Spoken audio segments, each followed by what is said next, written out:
উপদেষ্টাদের কেউ পদত্যাগ করলেও নির্বাচন করার কোনো অধিকার থাকার কোনো কারণ নেই। সরকারে থাকা একাধিক উপদেষ্টা আসলে নির্বাচনে যেতে চাচ্ছে, নির্বাচন করবেন বলছে।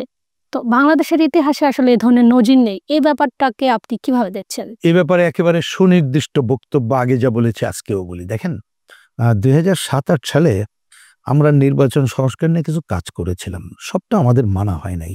তার মধ্যে একটা কিন্তু আমরা ওই সময় সিদ্ধান্ত গ্রহণ করেছি সবাই মিলে, যে নির্বাচনে কোনো ব্যক্তি দাঁড়াইতে পারে, কিন্তু পলিটিক্যাল পার্টি দাঁড়াইতে গেলে সে রাজনৈতিক দলের সদস্য হিসাবে প্রচারিত থাকতে হবে। আর সরকারি চাকরি থেকে বিদায় নেওয়া ৩ বছরের মধ্যে নির্বাচন করতে পারবে না।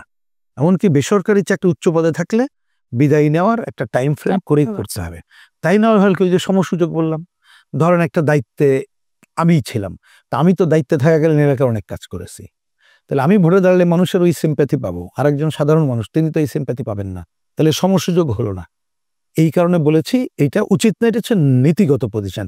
সেই আলোকে দাঁড়ালে আমরা পরিষ্কার করে বলেছি উপদেষ্টাদের কেউ পদত্যাগ করলেও নির্বাচন করার কোনো অধিকার থাকার কোনো কারণ নেই।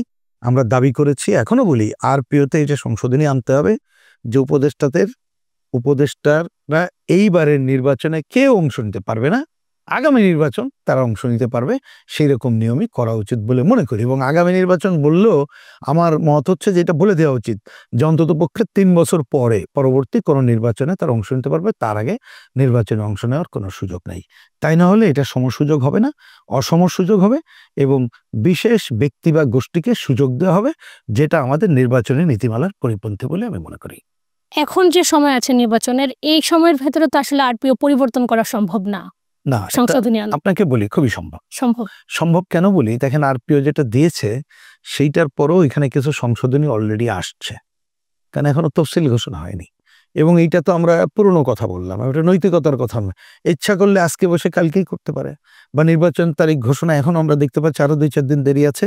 এটা নির্ভর করে সরকার এবং নির্বাচন কমিশনের আন্তরিকতা এবং অবাধ গ্রহণযোগ্য নির্বাচন তারা করতে চায় কিনা তার উপরে নির্ভর করে। এবং তারা যদি মনে করে নীতিগত ডিসিশন নেই, খুবই সম্ভব এটা পরিবর্তন করা। আচ্ছা, তারা যদি এই সংশোধনীটা না এনে উপদেষ্টাদের নির্বাচনে অংশগ্রহণ করতে দেয়, এটা আসলে সাধারণ মানুষ কিভাবে নেবে? আমার মনে হয় এটা অনৈতিক হবে, আমাদের সাধারণ মানুষ এই অনৈতিকতা গ্রহণ করবে না। আচ্ছা।